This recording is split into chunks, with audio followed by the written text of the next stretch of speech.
Prime Minister Narendra Modi, I believe, is speaking to investors in Japan. Let's cross live. इसका यश जाता है, उसका हक बनता है, और मैं इसलिए अब तक जिन जिन लोगों ने भारत और जापान के संबंधों को सुदृढ़ किया है, उन सबका मैं हृदय से आभार व्यक्त करता हूं। 日本とインドの今の関係というのが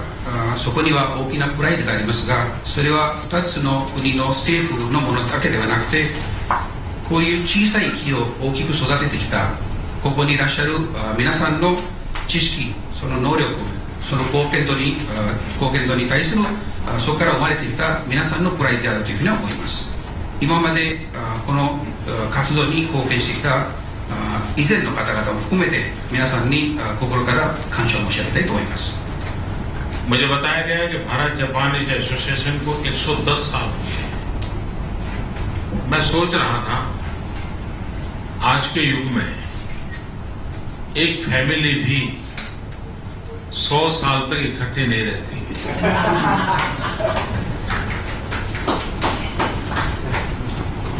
私は先ほど聞いたんですけれど、日印協会というのが110年間の歴史がありまして、それをよく考えてみると、最近は1世帯1つの家族もそれだけ長く一緒に生きていくということは、暮らしていくことはないということです。अगर एक परिवार 100 साल तक इकट्ठा नहीं रह सकता है, तो ये लीडरशिप की कितनी मैच्योरिटी होगी। दोनों देशों के नीति निर्धारकों की कितनी मैच्योरिटी होगी कि जिसके कारण 110 साल तक ये संबंध और गहरा होता गया। ये अपने आप में एक बहुत बड़ी प्रेरणादायक घटना है। 一つの家族の絆というのが長く続くということはそれほどないというもの、それだけ110年間も続いてきたこの日印協会はそのリーダーシップのおかげということで、日本とインドの方針政策を作る人々の貢献度のおかげであったというふうに思います。मुझे ये भी बताया गया कि जापान का किसी भी देश के साथ इतनी पुरानी एक भी एसोसिएशन नहीं है जितनी कि जापान और भारत की है। そして私はもう一つことを聞いたんですが、日本と他の国との協会というのがみんな関係は長いものもありますけれど、これほど長い関係はないんです。हमारे पूर्वजों ने ये जो महान नींव रखी है, मैं नहीं मानता हूं कि ये महान काम किसी तत्कालीन लाभ के लिए किया गया है। ये नींव पूरे मानव जात के कल्याण को ध्यान में रखते हुए ये नींव रखी गई है, जिसको दोनों देश के महानुभावों ने और ताकतवर बनाया है। こういう古い時に我々の祖先、我々の先輩がこういう基礎を作ったのが、すぐそこから何か利益を求める、またそこから何かを生んでもらうというのが目的ではなくて、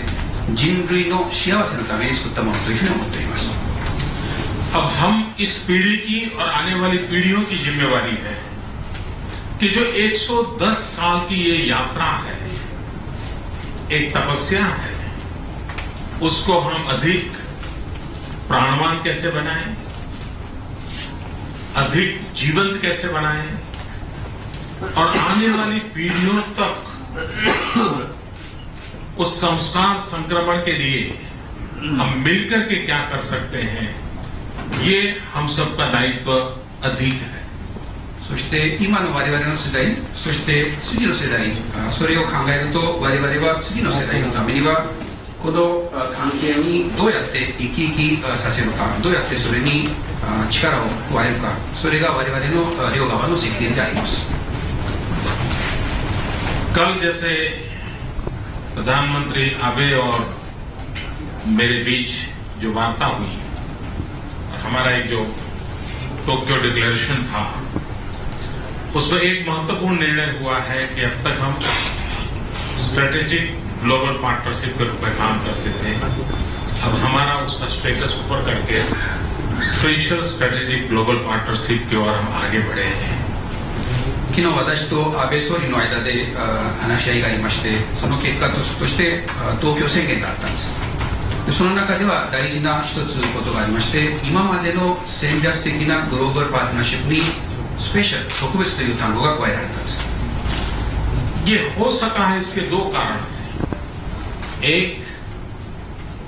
ये 110 साल पुरानी निरंतर हमारा ये एसोसिएशन,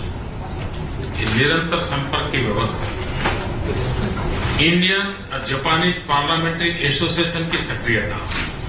और दूसरा जो सबसे बड़ा कारण है वो आज भले हम स्पेशल स्ट्रेटेजिक ग्लोबल पार्टनरशिप के रूप में कागज पे हमने शायद लिखा हो, लेकिन जो चीज कागज पे लिखी नहीं है हमारे दिलों में लिखी गई है, वो है जापान भारत की स्पिरिचुअल पार्टनरशिप। このスペシャルという単語がついたのは理由が2つあります。一つは具体的に説明できるもので、この110年間の日印協会の歴史、そこに議員連盟の今までの貢献、またはその他の活動、そこに入っております。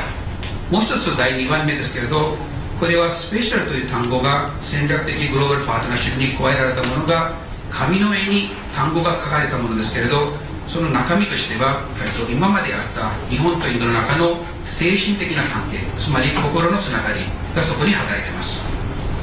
मैं देख रहा हूं कि जापान में धीरे धीरे हिंदी भाषा सीखने का जो उत्साह है, उमंग है, वो बढ़ता ही चला जाता है। उसी प्रकार से योगा के संबंध में मैं देख रहा हूं कि जापान की रुचि और बढ़ रही है, यानी एक एक बारीक चीज का संबंध हमारा जुड़ रहा है। そして日本では今ヒンディー語を習う雰囲気が非常に高まっておりまして、それに対する関心が非常に深まっております。ヨガに対しても関心が、皆さんの興味が深まっております。जापान का भारत पर कितना बड़ा हक है, मैं एक उदाहरण बताना चाहता हूं। अभी कुछ दिन पहले मुझे आपकी एक चिट्ठी मिली थी, और चिट्ठी में आपने मुझे लिखा था कि मोदी जी आप आएंगे तो हिंदी में बोलिए। आपने लिखी थी ना?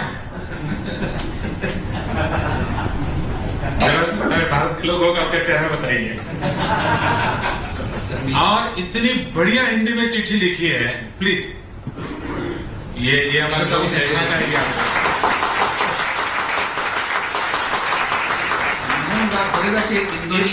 इतनी बढ़िया हिंदी में चिट्ठी लिखी है उन्होंने मुझे, और मुझे आग्रह किया है कि मोदी जी मैं आपसे आग्रह करूंगा कि आप जापान के किसी भी कार्यक्रम में जाएं,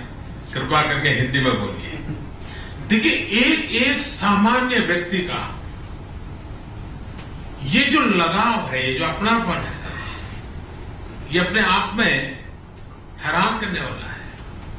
जब मैं यहाँ सुभाष चंद्र बोस की बात करूं तो मुझे यहाँ इतने लोग मिलेंगे, बड़े गौरव के साथ उन स्मृतियों को बताएंगे। मुझे ये भी बताया गया कि आपके इन सदस्यों में एक सबसे वयोवृद्ध है, शायद उनकी उम्र 95 ईयर है, और वे आज भी सुभाष बाबू की सारी घटनाओं का इतना वर्णन करते हैं, इतनी डिटेल बताते हैं। सुभाष बाबू उनसे शेखर नहीं करते थे, गले लगते थे, वो सारी बातें वो बताते हैं। तो मैंने आज मेरे एम्बेसडर को कहा है कि एक हाईली प्रोफेशनल वीडियो टीम उनके साथ 1 महीने के लिए लगा लिया जाए, और बारी बारी से उनसे यहाँ बैठे हैं, खास इस काम के लिए आए हैं, खड़े हो पाएंगे? मैं उनको प्रणाम करता हूं। वो सुभाष बाबू के एक बहुत बड़े निकट साथी रहे, तो मैंने कहा है कि उन पुरानी सारी चीजों को मैं उनको99歳の娘様です。今でもチャンドラボスの話をすると生き生きして何日もその話を続けることができます。でそのために私はインド大使に対してリクエストを投げまして、1ヶ月ぐらいビデオチームを与えて、そのビデオチームに対して話をしてもらう。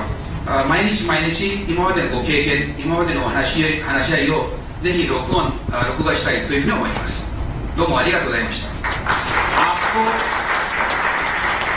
सिद्धार्थ बाबू की कौन सी साल, कौन सी डेट, सारी घटनाएं अभी भी याद है। तो मैंने हमारे एम्बेसडर को कहा है कि उसका वीडियो रिकॉर्डिंग होना चाहिए, महीने भर को उनके साथ रहे, उनके इंटरव्यू लेते रहे और हर पुरानी बातों को, क्योंकि ये एक जीती जागती इतिहास की हमारे पास तवारीख है। तो ऐसी बहुत सी चीजें हमारे अपने लोगों के साथ जुड़ी हुई है। मैं जब पहली बार जापान आया तो मैं मोदी जी के घर गया था, बड़े प्यार से उन्होंने मुझे अपने घर पे बुलाया था। तो करी की बात नहीं थी, जापान का करी बड़ी फेमस है, लेकिन मुझे बताया गया कि बंगाल से जो परिवार आए थे उन्होंने सबसे पहले जापान में करी शुरू की और वो आज जापान का एक प्रकार से जापान की फेवरेट डिश बन गई है। यानी कितनी निकटता, कितनी बारीकी है। और मैं मानता हूं कि इसको हमें और महत्व देना चाहिए और आगे बढ़ाना चाहिए। पार्लियामेंट्री एसोसिएशन का भी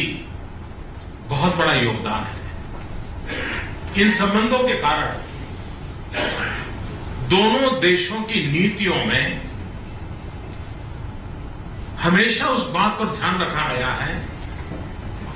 कि हमारे संबंधों को कोई खरोच ना आ जाए,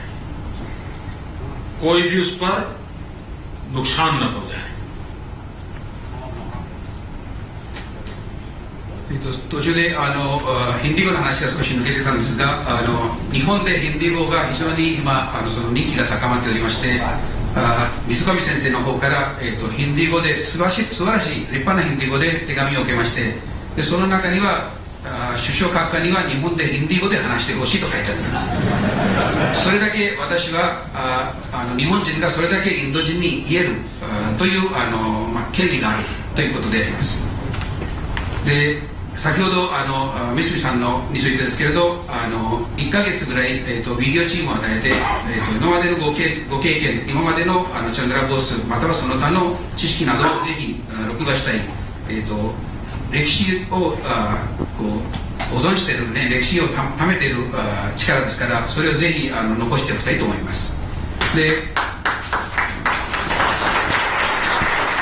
私は一番最初に日本に来た前に来た時には、森総理に招待を受けまして、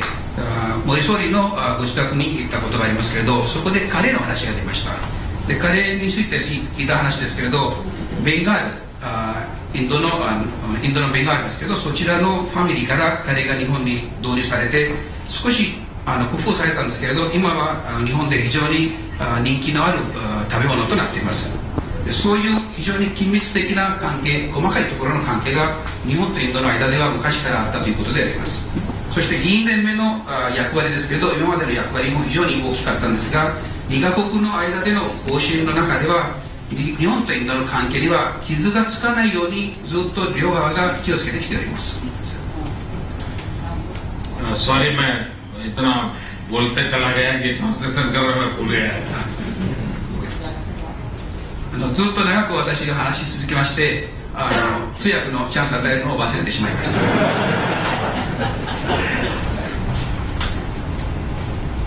पार्लियामेंट्री एसोसिएशन के लिए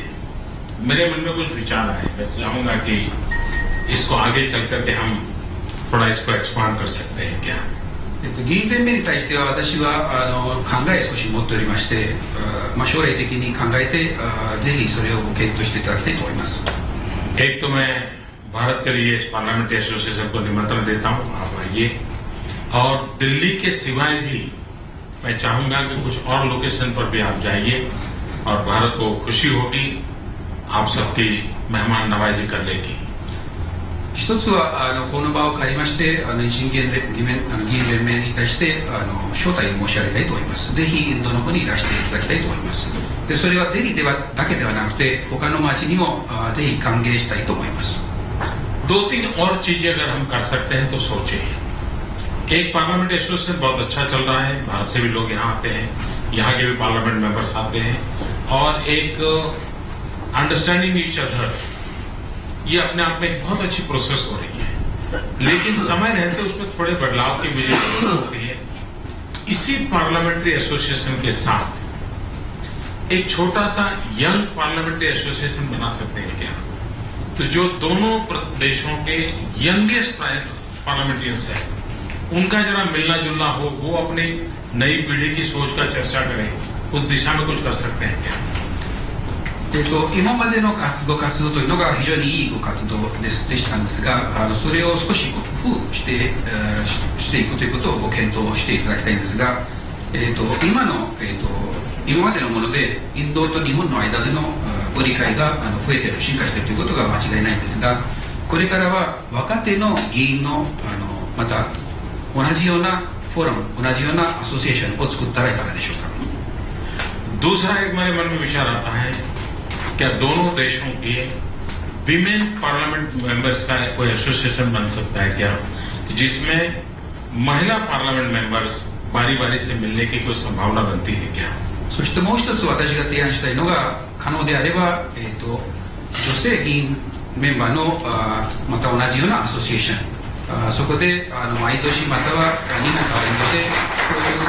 方々がお会いできるチャンスを与えることができたらと思います。सभी महिलाओं ने सबसे पहला तालियां बजाई। 女性の議員連盟含めて女性みんなが今してくれました。 और तीसरा एक जो मुझे लगता है कि भारत इतना विशाल देश है, इतने राज्य हैं, हर राज्य की अपनी असेंबली है और असेंबली के भी मेंबर्स हैं। क्या कभी न कभी हम उन राज्यों से, और एक ही राज्य से सब एमएलए नहीं, लेकिन 5-6 राज्य के दो करके एक एमएलए यहाँ आए और यहां से भी उसी प्रकार से लोकल बॉडीज के लोग आए,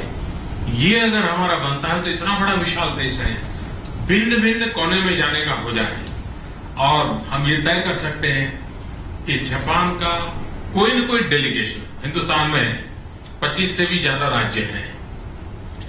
हर महीना अगर 2 डेलीगेशन आते हैं और एक राज्य में एक डेलीगेशन जाता है और लोग आते चले, आप देखिए देखते ही देखते जापान में हिंदुस्तान की एक्सपर्टाइज वाले 1000 लोग तैयार हो जाएंगे।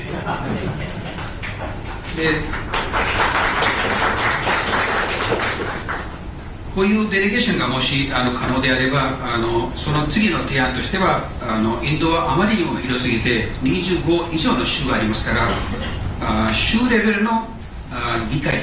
つまり州議会、日本でいうと県レベルの自治体、そことの政治家のつながりも大事だと思います。25それぞれお会いすることは無理かもしれないんですけれど、例えば5つとか2つとか3つとかの議会から2名ずつの議員が一緒になって日本に行ったり、逆にこちらからインドに行ったり、そういうデレゲーションが1ヶ月に2回ほどもしインドを訪問すれば、すぐ近いうちに日本ではインドの専門家が1000人以上になります。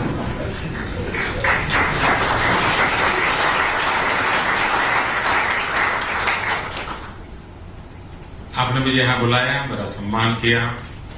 मैं आपका बहुत बहुत आभारी हूँ। लेकिन मैं अनुभव करता हूँ, मैं कारण नहीं जानता हूँ, लेकिन मैं जब भी जापान आया हूँ और जब भी जापान के लोगों से मिलता हूँ, मुझे एक अलग सा अपनापन महसूस होता है। वो ये अपनापन क्या है मैं नहीं जानता, शास्त्र कौन से होंगे, लेकिन मुझे बहुत अपनापन लगता है और मुझे इतना प्यार मिलता है जापान से। आपके एम्बेसडर मेरे यहाँ थे, वो मेरे यहाँ 3 साल रहे और मैंने देखा कि हम इतने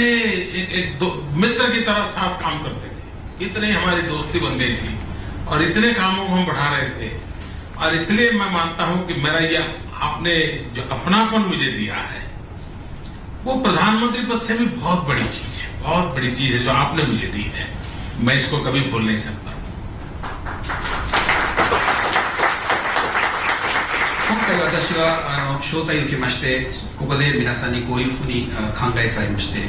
非常に嬉しく存じております。しかしここで申し上げたいんですけれど、私は理由ははっきりわからないんですけれど、日本に来るたびにまたは日本人にお会いするときにその特別な関係または雰囲気または絆を感じます。そこに神様のどういう観点でそれがつながっているかはまたわからないんですけれど、大きな私たちとしては絆があるように感じます。でそこにドイツ大使元大使がいらっしゃいますけれど、3年間インドにいらした時には私がいろんな面でお世話になって、いろんな面でこう絆を作ってきたというふうに思います。मैं आपका बहुत बहुत आभारी हूँ और मेरी आप सबको बहुत बहुत शुभकामनाएं। धन्यवाद।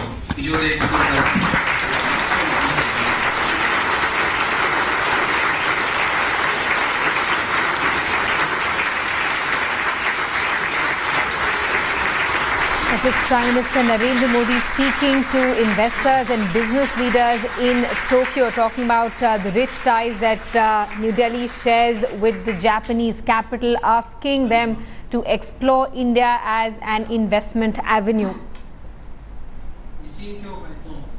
Also saying that ties between Japan and India date back to more than 110 years. He's also inviting Japanese business leaders to explore investment opportunities in the country. Prime Minister Narendra Modi, after completing bilateral talks with his Japanese counterpart, is now meeting the business community along with the Indian delegation, which comprises of business leaders like Mukesh Ambani and the chairman of the Adani Group of Industries.